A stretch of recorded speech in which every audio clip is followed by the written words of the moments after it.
창세기 15장 1절에서 6절 말씀입니다. 이후에 여호와의 말씀이 환상 중에 아브라함에게 임하여 이르시되 아브라함아 두려워하지 말라. 나는 내 방패요 너의 지극히 큰 상급이니라. 아브라함이 이르되 주 여호와여 무엇을 내게 주시려 하나이까. 나는 자식이 없사오니 나의 상속자는 이 다메섹 사람 엘리에셀이니이다. 아브라함이 또 이르되 주께서 내게 씨를 주지 아니하셨으니 내 집에서 길린 자가 내 상속자가 될 것이니이다. 여호와의 말씀이 그에게 임하여 이르시되 그 사람이 내 상속자가 아니라 내 몸에서 날 자가 내 상속자가 되리라 하시고 그를 이끌고 밖으로 나가 이르시되 하늘을 우러러 무뼈를 셀 수 있나 보라. 또 그에게 이르시되 내 자손이 이와 같으리라. 아브라함이 여호와를 믿으니 여호와께서 이를 그의 의로 여기시고. 아멘. 창세기 41장 1절에서 9절 말씀을 더 봅니다. 만 2년 후에 바로가 꿈을 꾼즉 자기가 나일 강가에 서 있는데 보니 아름답고 살진 7 암소가 강가에서 올라와 갈밭에서 뜯어먹고 그 뒤에 또 흉하고 파리한 다른 7 암소가 나일 강가에서 올라와 그 소와 함께 나일 강가에 서 있더니 그 흉하고 파리한 소가 그 아름답고 살진 7 소를 먹은지라. 바로가 곧 깨었다가 다시 잠이 들어 꿈을 꾸니 한 줄기에 무성하고 충실한 7 이삭이 나오고 그 후에 또 가늘고 동풍에 마른 7 이삭이 나오더니 그 가는 7 이삭이 무성하고 충실한 7 이삭을 삼킨지라. 바로가 깬즉 꿈이라. 아침에 그의 마음이 번민하여 사람을 보내어 애굽의 점술가와 현인들을 모두 불러 그들에게 그의 꿈을 말하였으나 그것을 바로에게 해석하는 자가 없었더라. 술 맡은 관원장이 바로에게 말하여 이르되 내가 오늘 내 죄를 기억하나이다. 아멘. 성경 이야기들을 나누려고 하는데 우리의 시간이 아니라 하나님의 시간의 관점에서 그 이야기들을 하나하나 보기를 원합니다. 첫 번째 이야기는 아브라함에 관한 이야기인데 아브라함이 원하는 게 있었어요. 자기 와이프 사라와 자기의 몸에서 난 아이가 하나 있었으면 좋겠다. 그것이 소원이었습니다. 그래서 하나님께서 그 소원을 이루어 주시고 그 자손을 통해서 축복해 주시겠다는 약속을 하시지요. 오늘 본문 4절 5절 말씀에 그 사람이 내 상속자가 아니라 내 몸에서 날 자가 내 상속자가 되리라 하시고 그를 이끌고 밖으로 나가 이르시되 하늘을 우러러 무뼈를 셀 수 있나 보라. 또 그에게 이르시되 내 자손이 이와 같으리라 말씀을 하시지요. 그 약속을 들었을 때 아브라함의 마음이 얼마나 벅찼을까 하는 것은 우리가 쉽게 상상할 수 있겠지요. 아브라함은 하나님의 이 약속을 그대로 믿었습니다.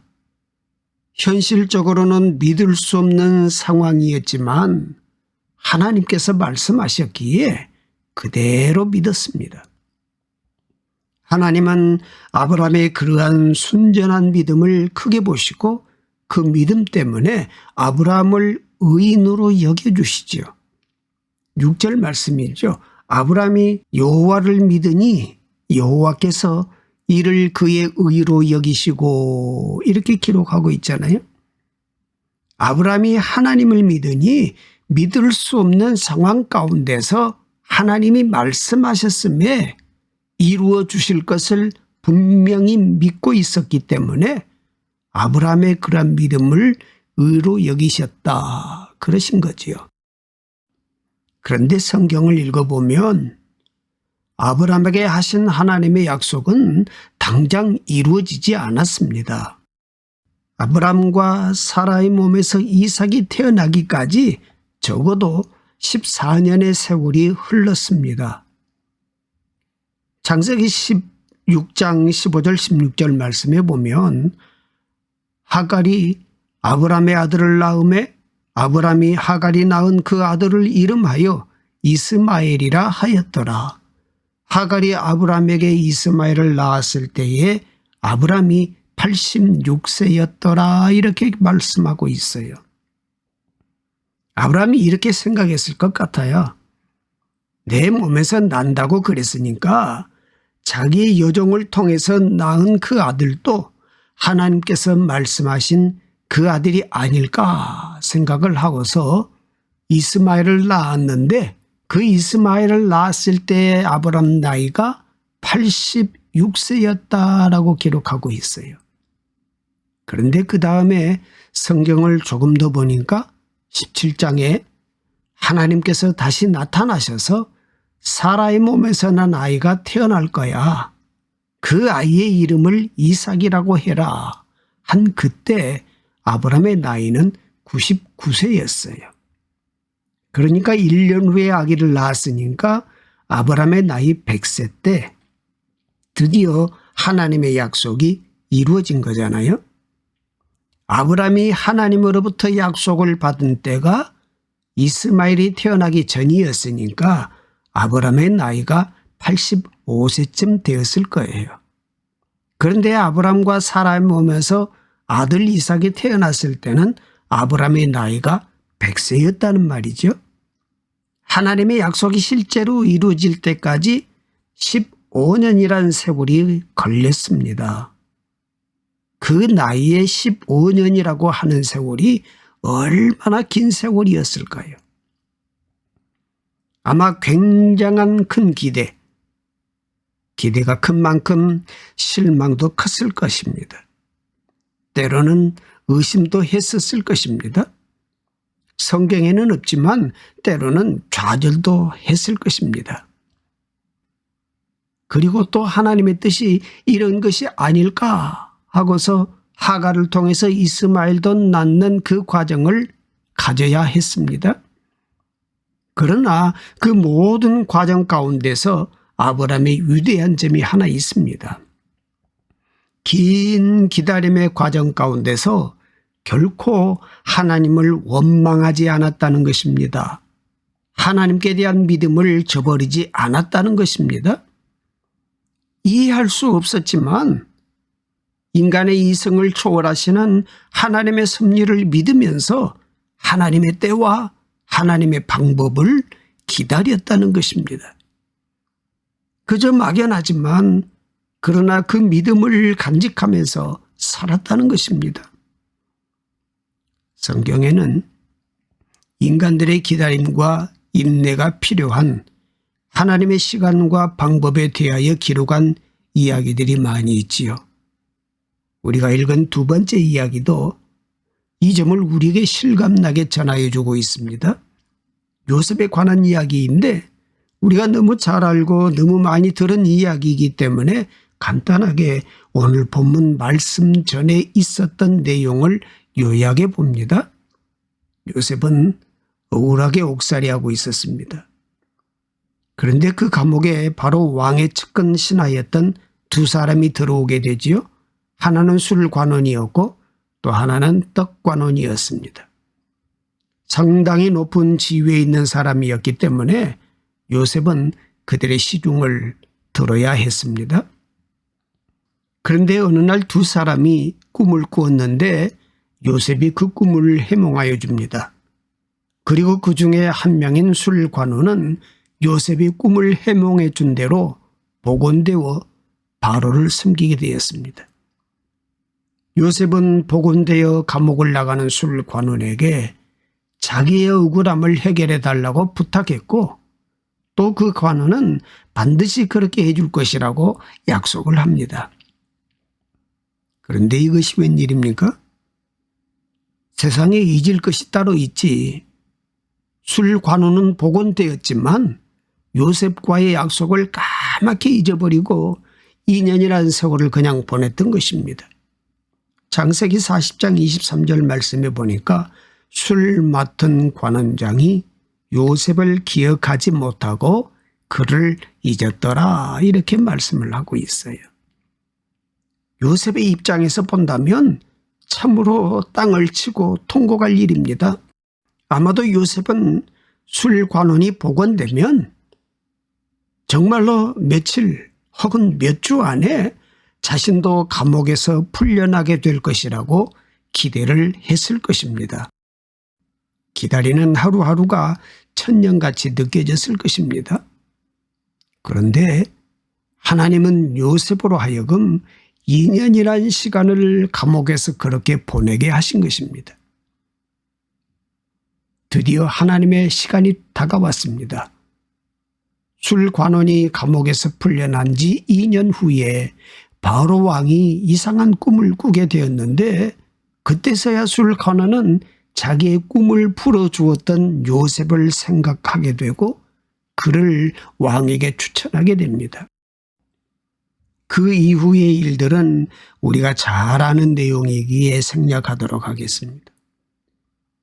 하나님의 시간과 방법은 때로 인간들에게 이렇게 긴 기다림과 인내를 요구하실 때가 있다고 성경은 가르치고 있지요. 그러나 결국 하나님은 가장 선하고 좋은 방법으로 우리들을 향하신 약속을 성실하게 지키시는 분이심을 성경은 우리들에게 전하고 있는 것입니다. 이번에는 신약에 나오는 이야기 하나를 더 소개하도록 하겠습니다. 예수님께서 나사로를 살리신 이야기입니다. 예수님은 나사로 가족을 매우 사랑하셨습니다. 그런데 나사로가 갑자기 병으로 죽을 상황에 놓이게 된 것이죠. 그래서 나사로의 누이들이었던 마르다와 마리아는 급하게 예수님에게 소식을 전합니다. 요한복음 11장 3절에 보니까 주여 보시옵소서 사랑하시는 자가 병들었나이다 이렇게 기별을 합니다. 그런데 예수님의 반응은 의외였어요.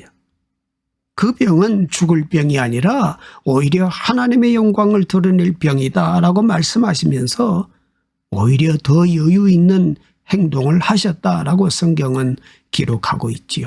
요한복음 11장 6절 7절 말씀에 보니까 나사로가 병들었다 함을 들으시고 그 계시던 곳에 이틀을 더 유하시고 그 후에 제자들에게 이르시되 유대로 다시 가자. 지금 분초를 다투는 그와 같은 상황인데 말이죠. 생사를 오가는 그런 상황인데 너무나도 이해할 수 없는 행동을 하시는 거예요.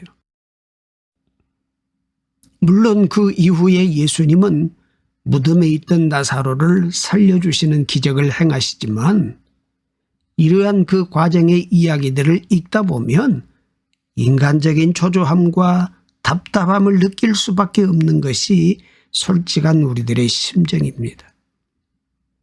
하나님은 왜 일을 더디하실까? 누군가 말했듯이 하나님은 느림보 하나님이실까? 어느 목사님의 책 제목처럼 정말 하나님의 물레방아는 천천히 돌기만 하는 것일까? 그런데 사실 성경은 하나님께서 모든 일들을 다 천천히 이루신다는 관점에서만 기록하고 있지는 않습니다.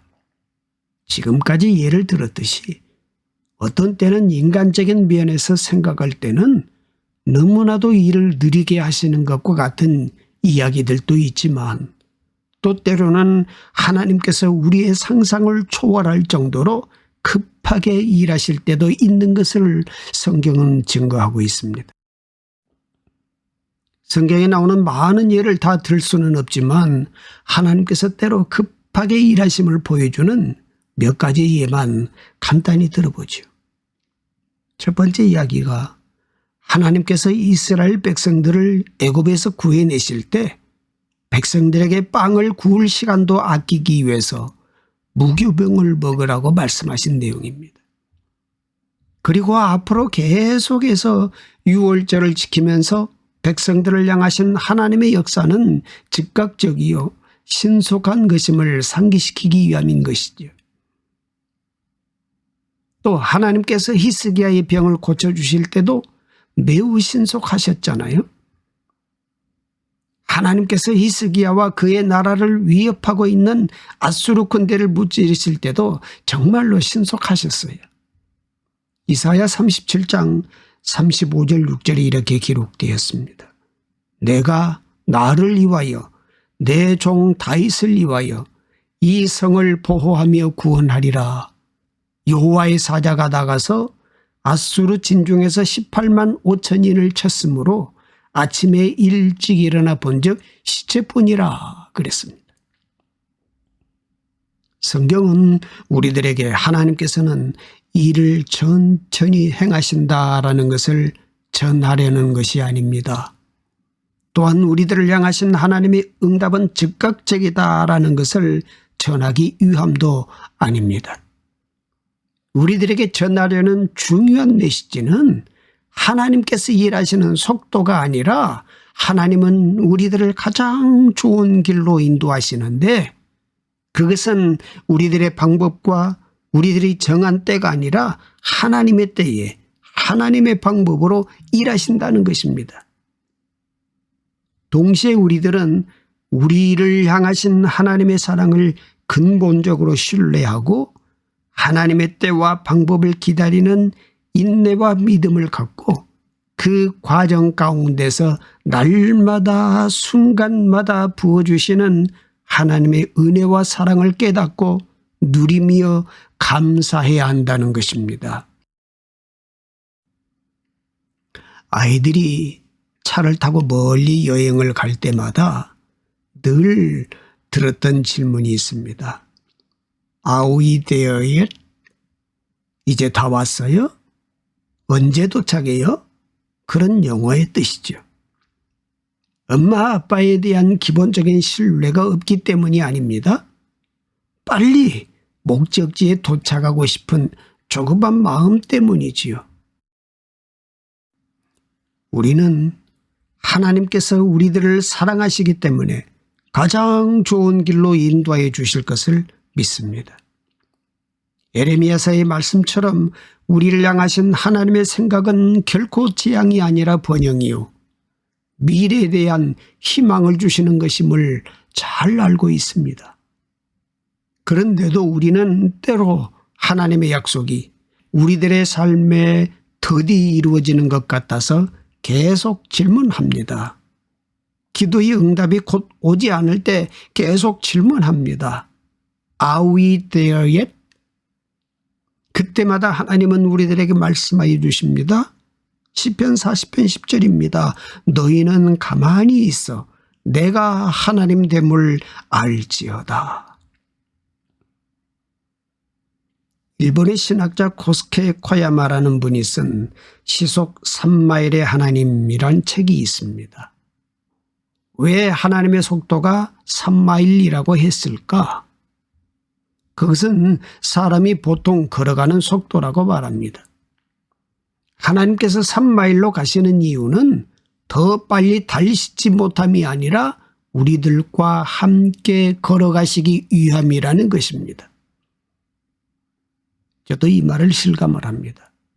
제가 아내와 함께 길을 걸을 때 항상 듣는 말이 있습니다. 발걸음에 맞춰서 걸어요. 자기와 보조를 맞추래요. 하나님이 3마일로만 가시느냐? 꼭 그렇지는 않은 것 같아요. 아이하고 같이 걸을 때 급하면 우리가 아이를 안고 걸어가듯이 안고 가시는 거예요. 빨리 가시는 거지요. 중요한 것은 하나님께서 우리들을 인도하신다는 사실이고 우리들과 동행한다는 사실이고 우리를 때로는 안고 가신다는 사실입니다. 그렇습니다. 하나님은 지금도 우리들의 발걸음에 맞춰서 함께 걷고 계십니다. 우리들의 손을 꼭 잡고 걷고 계십니다. 때로 우리는 하나님께 아우이 되어야 이라고 물을 때도 있을 것입니다. 그러나 우리가 잊지 말아야 할 것이 있습니다. 그것은 하나님은 우리들에 대하여 우리가 우리들을 아는 것보다 훨씬 더 세밀하게 아시는 분이라는 사실입니다. 그리고 무엇이 필요한지를 아시는 분이라는 사실이죠. 그리고 지금도 우리들의 발걸음을 가장 선한 길로 인도하고 계심을 믿어야 합니다. 어떠한 상황에서도 하나님께 대한 기본적인 신뢰를 잃지 않았던 성경의 인물들처럼 하나님만을 끝까지 의지하고 하나님의 때와 하나님의 방법을 기다리며 인내하는 우리 모두가 되기를 바랍니다. 단순히 인내하라는 말이 아닙니다. 지금도 우리들을 선한 방향으로 인도하여 주시는 하나님의 섭리를 깨닫고 지금도 우리들의 삶에 부어주시는 하나님의 은혜를 누리며 감사하는 복된 삶을 누려야 할 줄로 믿습니다. 이것이 복된 삶을 누리는 비결입니다. 살아계신 아버지 하나님, 매일 우리에게 주어진 하루를 감사합니다. 반복되는 일상의 삶 속에서 살아계신 하나님의 은혜를 깨닫습니다. 소유와 향락을 더 사랑해 뒤로 돌아보는 어리석음을 행하지 않게 하시고 오직 하나님께 삶의 시선을 고정하는 믿음의 사람이게 하옵소서. 삶에 하나님을 경외하는 믿음의 발자국만 짙어지게 하옵소서. 삶의 어려움 속에서 길이 보이지 않을 때에도 약속하신 주님의 말씀을 붙들고 믿음으로 기도할 수 있는 주님의 자녀가 되기를 원합니다.